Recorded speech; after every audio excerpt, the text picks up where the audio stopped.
Hi, my name is Krishna Manohar, and this semester I've had the privilege of being the team leader for the Agile Product Development team and working with a great group of individuals and now great friends.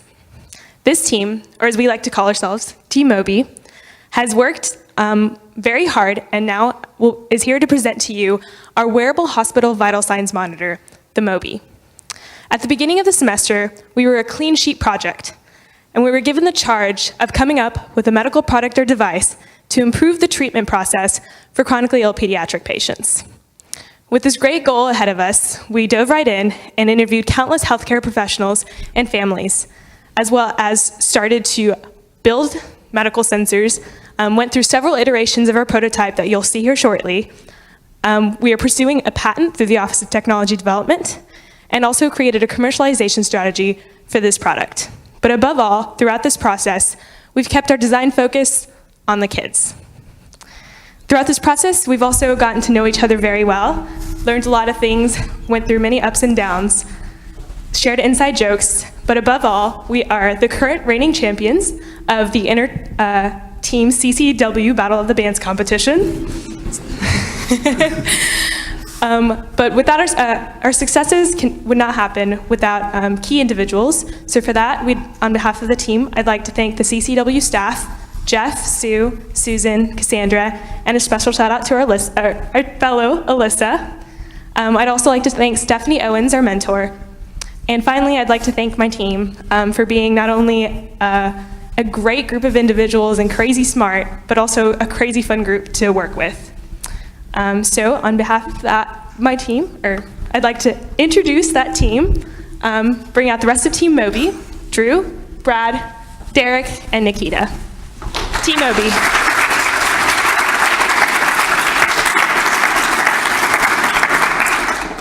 Thank you, Krishna.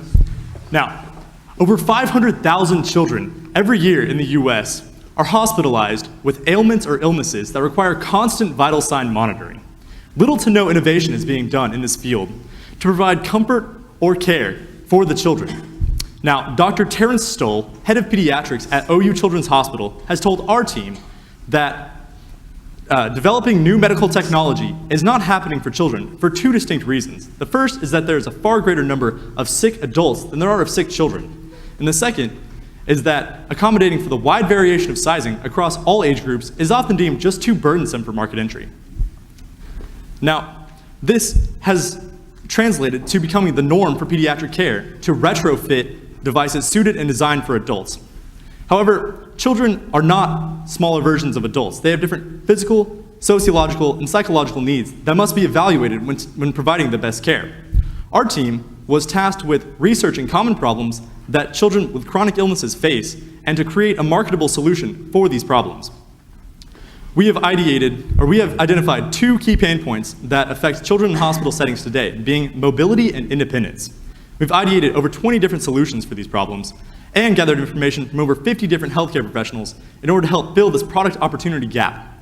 Our team is here to present our mobile vital signs monitor geared specifically for pediatric patients called the Mobi. Merely 5 years after the Mobi's market entry, it will have helped raise the quality of hospital stays of over 600,000 children. It will have fixed a $400 million loss that hospitals take every year due to wasted nurses' time. It will have generated $6.5 million for the licensee in profits and provided $260,000 worth of royalties for the University of Oklahoma. Hi, I'm Drew Walther, junior mechanical engineering major from Mustang, Oklahoma. I'm Brad Morrow, junior computer engineering major from Tulsa, Oklahoma. I'm Derrick Nguyen, a senior environmental engineering major from Oklahoma City, Oklahoma. And I'm Nikita Hussain, a junior economics major from Edmond, Oklahoma. And we, along with our team leader, Krishna Manohar, are Team Mobi. We would like to thank our mentor, Stephanie Owen, our partner, the Cabot Kids Foundation, and the CCEW staff for providing us with such an amazing opportunity of a project. Now, as you can see, the current monitoring system does not take into account pediatric patients' needs when providing care. There are at least 5 points of contact between this child and the immobile monitoring station next to him, being his 3 EKG leads, his breathing rate monitor, and his blood oxygen monitor. This inhibits mobility and discourages activity. This station is also a constant presence in this kid's life, contributing to the independence issues that affect over 90% of children in hospital today.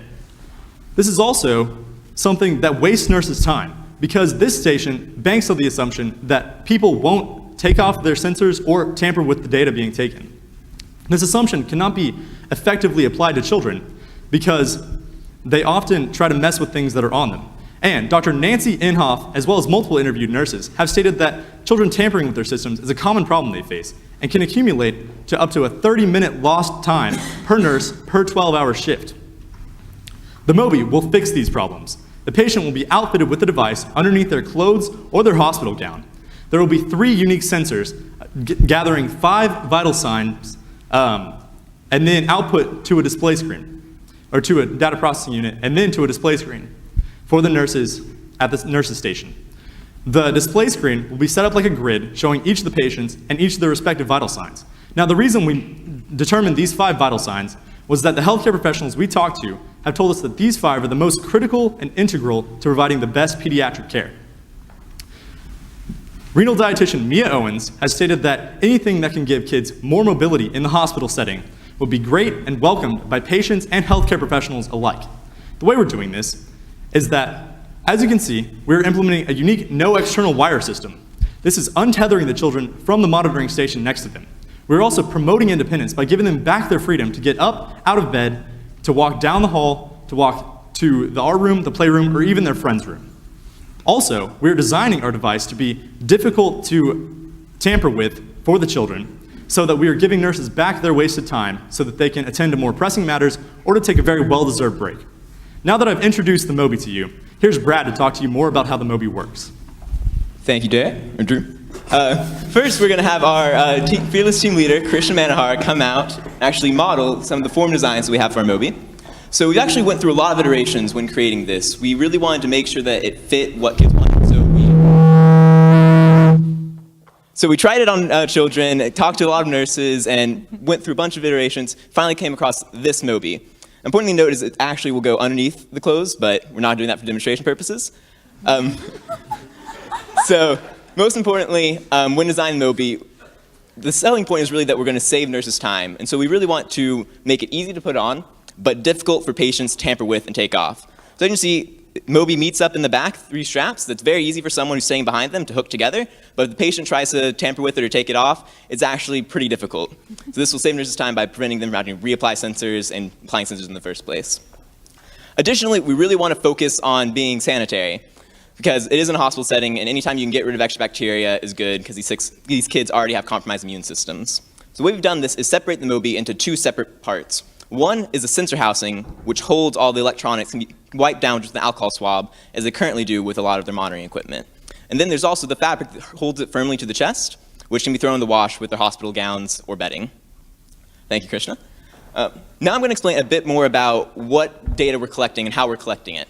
So the most important vital signs for pediatric patients involve blood oxygen levels, pulse, and breathing rate. This is because the most common problems that plague pediatric patients involve problems with the lungs. And that's what we figured out after interviewing many nurses, information they told us. There's conveniently a sensor that does these 3 vital signs called a pulse oximetry sensor. And the way it basically works is it sends light into your body, measures what comes out, and creates something called a PPG wave. Now, as you can see, the mobi is outputting a PPG wave very similar to what we'd expect from the textbook. And from this wave, you can actually extract all the data that we need. Next on our list of sensors is an EKG.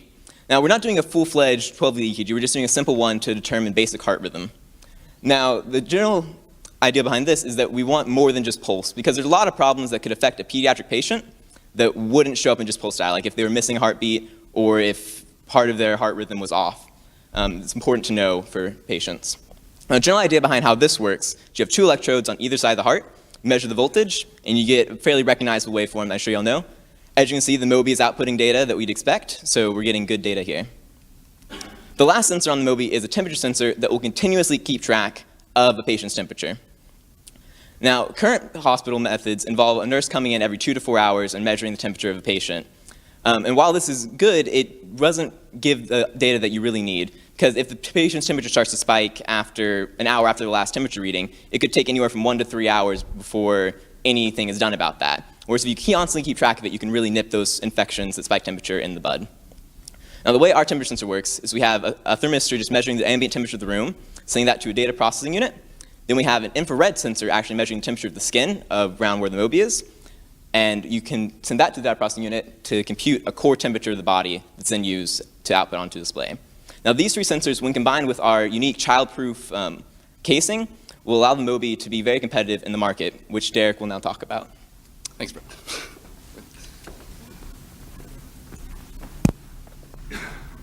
3 overarching criteria went into the design of the mobi. They include functions, which are what Brad just mentioned, are the 5 vital signs, being unobtrusive, and being childproof or being hard to take off. The first competitor is ViSci Mobile. ViSci Mobile measures all of the correct vital signs that the mobi does. However, it takes the form of a wristband where it can be obtrusive. Being on the wrist, it can still lead to EKG wires running up and down the arm. It's also in a clear view of the patient where they can easily take it off. The next competitor is the Philips IntelliVue. The Philips IntelliVue does not measure blood ox. It also takes the form of a necklace where it's placed around the neck. It can sway back and forth, being in the way, and when placed on a child, it can actually be heavy on their neck. Our next competitor is Sensium Vitals. Sensium Vitals, it takes the form of a monitoring patch. However, it doesn't measure respiratory rate or temperature. It takes up a large area of the patient's chest, and therefore being obtrusive. And for a pediatric patient, they can clearly reach over their chest and rip it off incredibly easily. Our last competitor is CardioCore.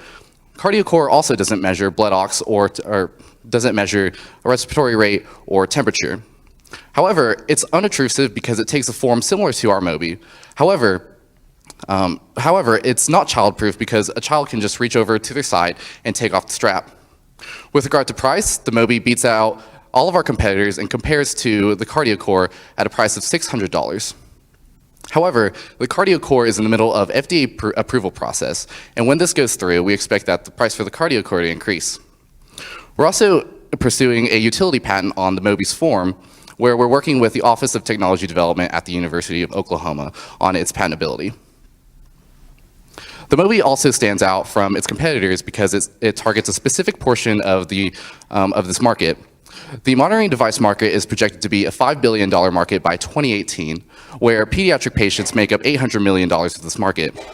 Within this market, we're targeting non-neonatal patients who make up $272 million. The patients that fall within this category are inpatients between the ages of 5 and 17 for sizing reasons, and they require a level of care between ICU and regular care.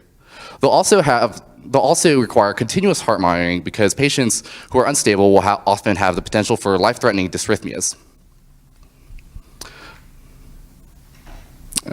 And for initial entry into this market, we have a few recommendations where we'll target specific areas within the hospital called units or specialized care floors. The first are dedicated monitoring units where people requiring this intermediate level of care will often reside.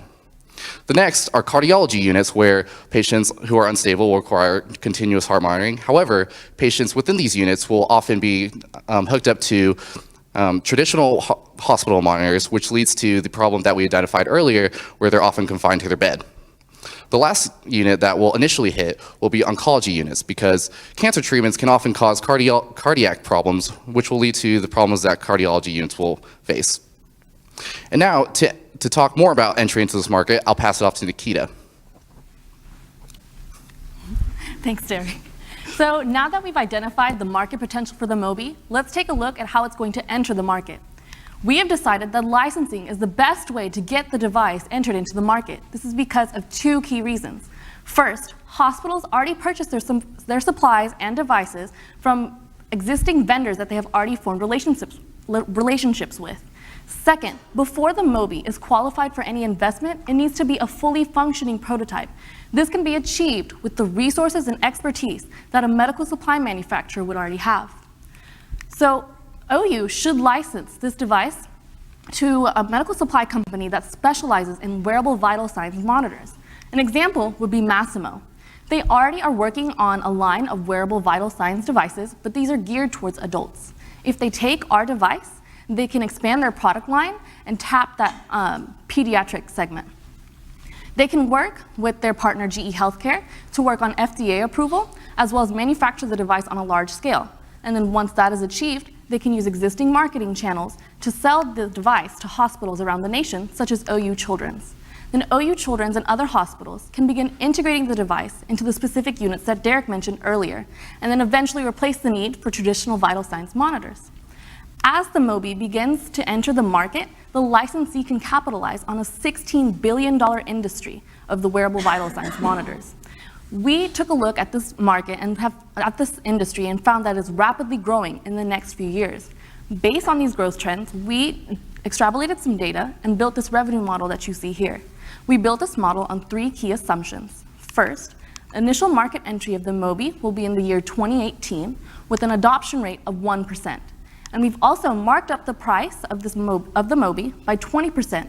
Our research has shown that medical supply companies usually mark up the price of devices by 15 to 25% before they sell it to a hospital. So we have chosen 20% to remain conservative with our estimate. As you can see, over a span of 5 years after the initial market entry, the licensee can sell over 40,000 units of the mobi, resulting in over $6 million of profit, and this will translate into $260,000 of royalties to the University of Oklahoma.